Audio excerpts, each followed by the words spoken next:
Welcome to the Visionary Chronicles, a business strategy podcast where we provide insight to those looking for creative, executable strategies built around the latest disruptive ideas, innovative cultures, product creators, and marketing solutions. On this episode of the Visionary Chronicles, I'd like to talk about your team. Many times I get asked when I'm engaging with brands or the brands I've been associated with is, how do I attract the best talent?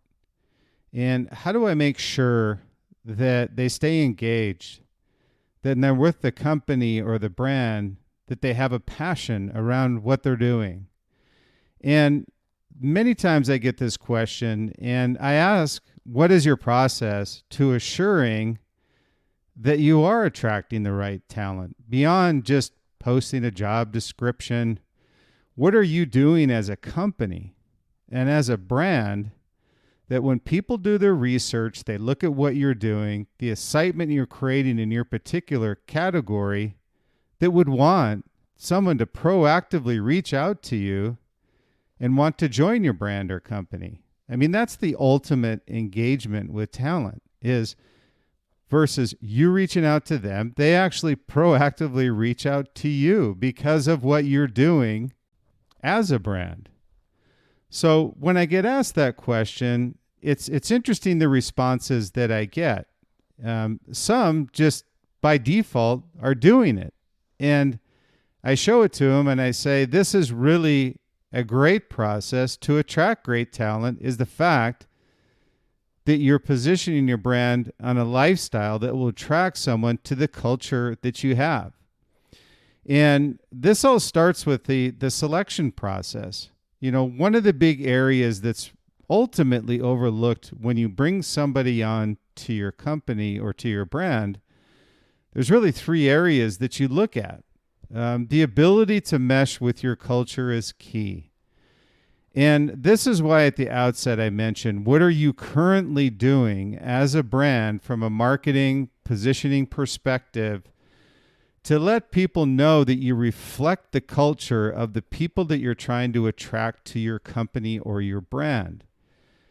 Ultimately, talent is secondary to someone meshing with your culture. And I mean, part of that culture is not only what the brand stands for and someone who has a passion for what you produce, but also someone that can mesh with the team once they come into your company.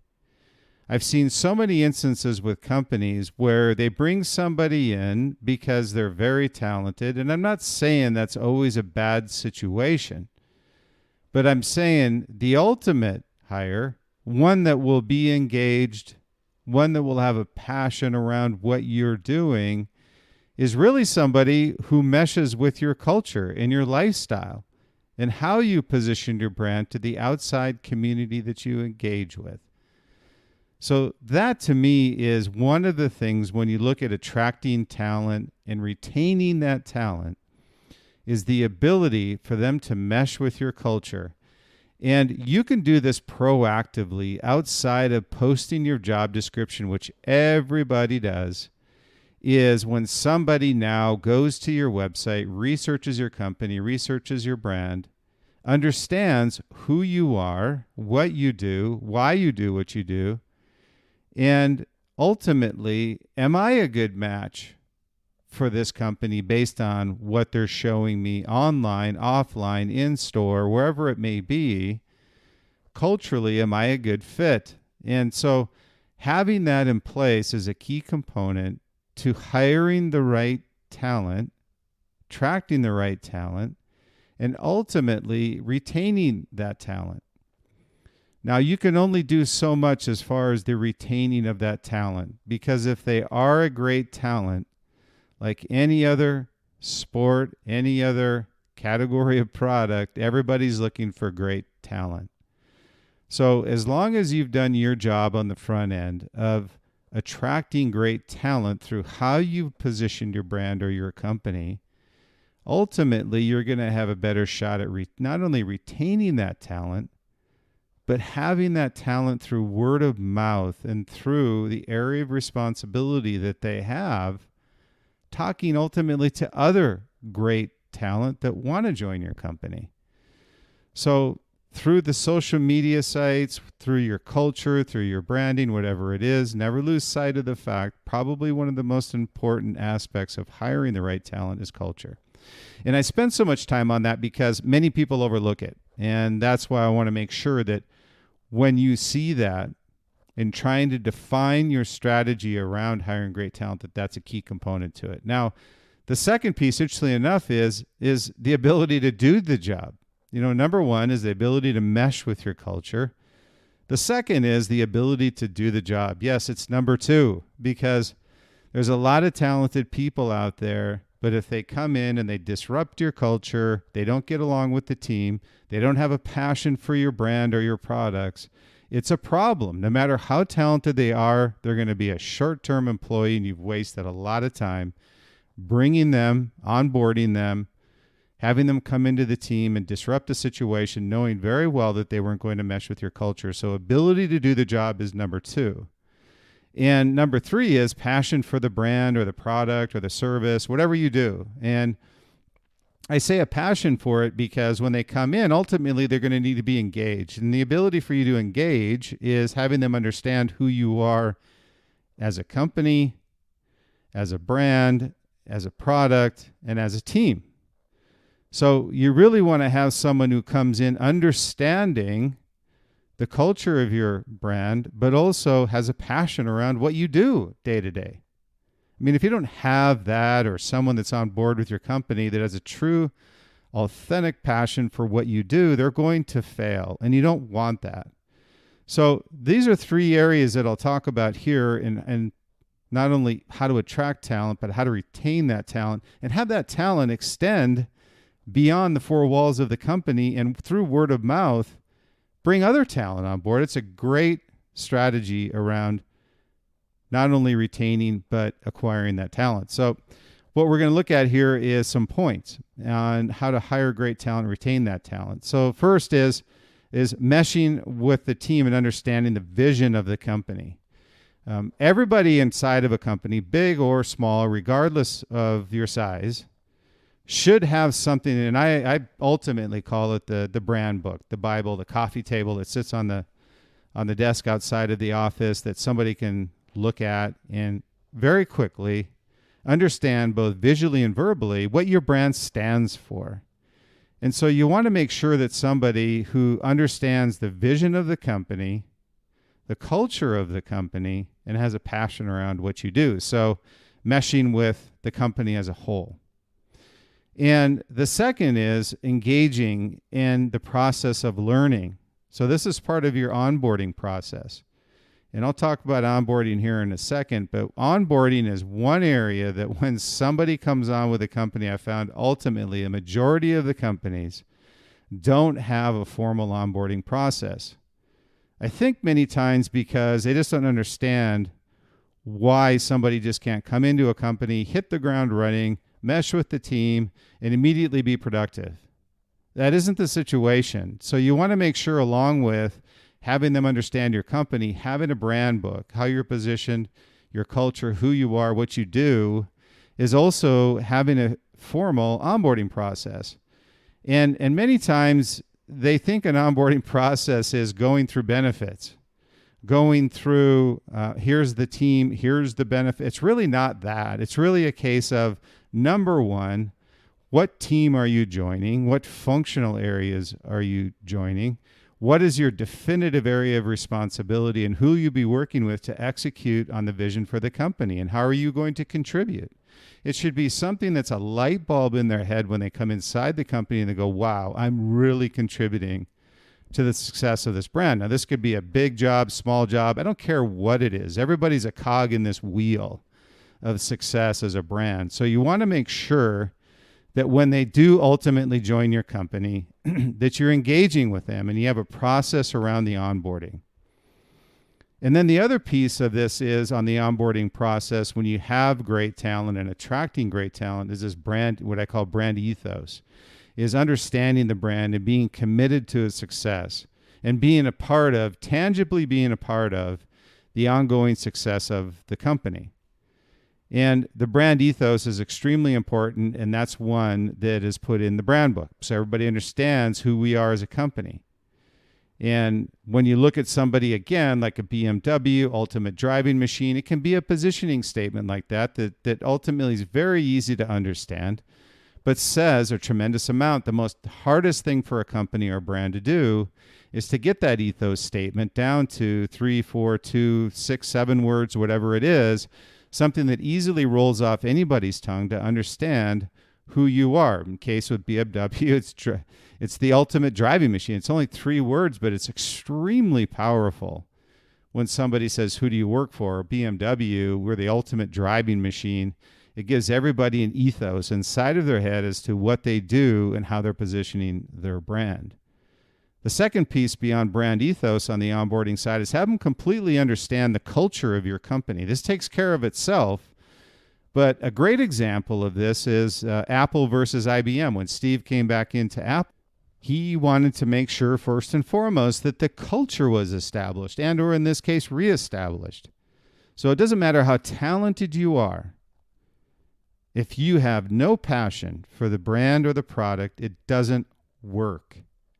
So you want to make sure culture is of the utmost importance. The third piece is what I talked about previously, is the onboarding. You want to make sure that you're continually engaging with the new employees. First and foremost, as I talked about, you want to make sure you have a formal onboarding process which indicates their area of responsibility, what they're going to be doing, and how they're going to be contributing. But it's a continual engagement. It isn't one of these one-day onboarding process and all of a sudden they get their wings and they fly away. That's not how it works. So you want to make sure that you have a formal, ongoing onboarding process that gives them a feel and a comfort level that you care, number one. Number two, that they're contributing. Number three, that they become part of a team and they gel short-term and long-term. And then they successfully are joining your company and contribute long-term. So you want to make sure you're managing expectations, defining their responsibility, but also you want to make sure you're finding a way for these new employees to get small wins, meaning that you're recognizing their value to the company and that no matter what they do, it's a win for the company.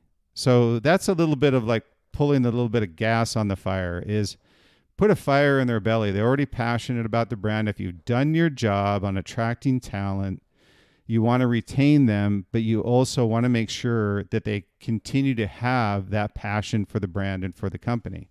So have a formal onboarding process. So the next point here is the assumptions, what I call, let's just say, assumptions and mistakes that many brands and companies make when they're looking to hire great talent, and then also how to retain that talent. So there's a couple points I have here. I'll go through 4 of them. There's many of them, but I've come through 4 that I find kind of to be the most common when you're looking at whether it's hiring, retaining, onboarding, whatever it is. These are 4 points that I usually see are fairly common with companies. And the first is what I call jack of most trades, master of some. Understand that whoever comes on board, they have a definitive area of responsibility, but in order to execute and succeed, they need support, people around them to help them. So that's why I say culture is so important to ensuring that they come on your team and they gel with your team. Very talented individual who can mesh with your culture is the ultimate hire. So you want to make sure that they understand they have and need support. Many times, if they are talented, they try to take on more than they're asked to do, but you want to make sure you're teaching them how to fish, not fishing for them. So it's okay to cast that line out for them, catch a few fish for them, help them out in the process, but then turn the rod over, have them start catching the fish and feed themselves. So I call it the jack of most trades, master of some. So make sure that they don't take on more than you've expected them to take on, and have them understand you're supporting them in that process.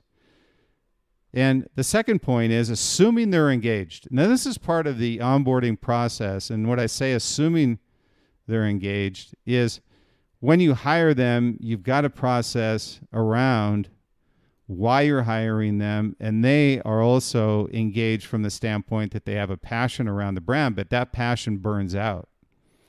So you want to make sure you have a process and a method continually engaging with these employees, and also a process around ensuring that they feel they are contributing to the success of the company. So more often than not, over half the employees that you talk to in an industry or in a company, this comes through Harvard Business Review, is they're not really engaged with the company. But the interesting thing is those they work for and or those above them think they are engaged when they're truly not. And that's why you see the turnover you do with companies. So always be engaging with employees, always be giving them responsibility, and always acknowledge their accomplishments. Now, the third point is, and there's kind of one that meshes with this one, but there's a point of difference between these two, is as they are engaged, as they contribute to the company, make sure you're rewarding those who, what I say, kiss down and don't kiss up. You want to make sure that your rewarding should be relative to their direct accomplishments through the team. And individualism effectively at some point implodes. And team acknowledgement succeeds. So you want to make sure you're rewarding those that acknowledge the team as a whole. Be humble, be efficient, be effective, and ultimately be rewarded for that accomplishment. And the point 4 is one that kind of meshes with us, a little bit different, but it meshes with point 3, which is rewarding those who kiss down, not who kiss up, is not recognizing accomplishments. You want to make sure that you are recognizing the accomplishment no matter how small that accomplishment is. Now, the third one is rewarding relative to acknowledgement through team accomplishments. This one is individual accomplishments rewarded through those who they work for. This is directed to those who actually do the work, but the manager needs to acknowledge that work. So you want to make sure that you're rewarding those who execute these accomplishments. If you've got a strategy, you need someone to execute the vision. So as you go along executing that vision, you're going to have steps to that success. Now, you're going to have failures along the way as well. So you want to make sure you're embracing failures with the team, but you're also rewarding successful accomplishments as well. So this is effectively a team versus individual, that you need to take care of the team. As the old adage is, take care of those around you and they will take care of you. So failure to recognize this humility in somebody, that they're willing to recognize the team through accomplishments that they did, is a failure of management, and a lot of times contributes to turnover inside of companies. So you want to make sure that whatever you do, recognize that talent, recognize the humility around accomplishments. And more often than not, what I've seen is a culture is built around that type of structure. Management and acknowledgement is one that rewards who retains great talent and continues to succeed in their particular product category or service. And I also say, don't overlook the power of a pat on the back, a simple thank you. Many times people feel that they need a monetary reward, but more often than not, they just need to be acknowledged. So make sure that whatever you do, that you have the humility to ensure you're rewarding your employees monetarily, personally, whatever it may be, but have a structure in place where that's acknowledged. So these are some points that, as I've worked in brands, global iconic brands that I've been with, as well as the brands we work through Liquid Mind today, hopefully these are some good points for you. Again, it's, how do I build this A team? How do I attract and retain talent? And again, kind of recapping what I was talking about, is that the culture is so important. Not only from the outside looking in, making sure that people understand who you are before they even apply for a job, or they proactively reach out to you to want to work for your company. That's the ultimate compliment for your culture, is that when somebody can reach out, say they want to work for your company, they love your culture, they love your brand, your positioning, your product, and they have a passion around what you're doing. That's really step one. Step two is the ability to do the job. And step three is they have a passion for your brand and your company. If they don't have these three things, they're not going to succeed. And as a result, frustration sets in and turnover happens. And so that's what you want to make sure that you're avoiding as you hire people. And also make sure that you have this, what I call this brand ethos, this brand book. So somebody who continually is engaging with the brand, that it's refreshed in their mind day in and day out as to what you stand for. Have posters on the wall, have team meetings, have this brand book, have reminders sent through social media sites and internally and externally as to who you are as a brand, making sure that that ethos is continually ingrained into the bloodlines of your company. And have an onboarding process once you do hire somebody.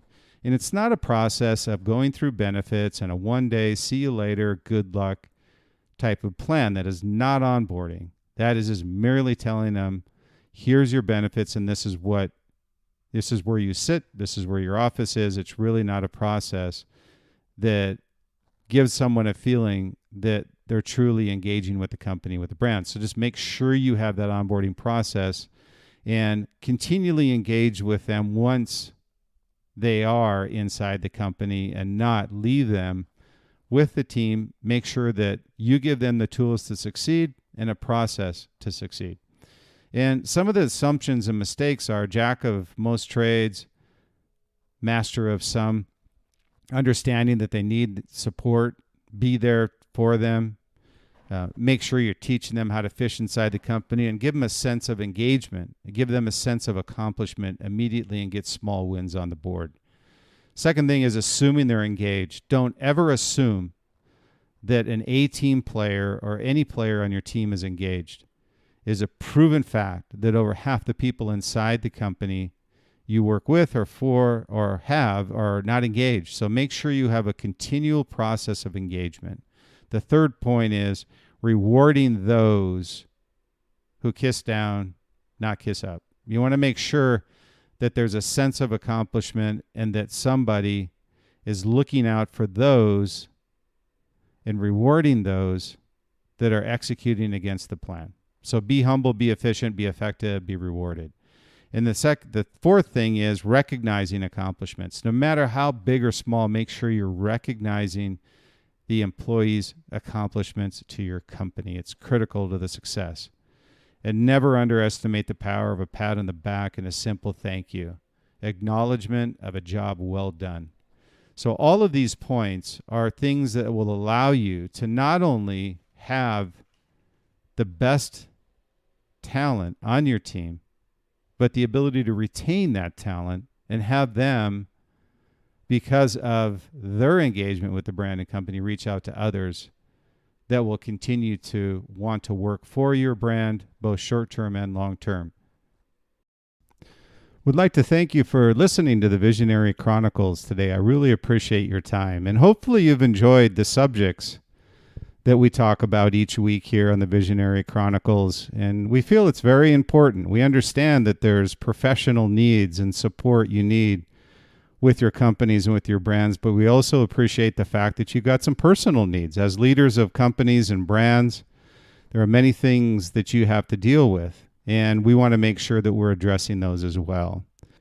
If you like what you hear, we would really appreciate subscribing to the Visionary Chronicles. Are available on Apple Podcasts, Spotify, iHeart, and Podbean. So we would really appreciate if you'd subscribe and look forward to bringing additional episodes to you each week. So again, thank you for your time. Appreciate it. Look forward to the next podcast.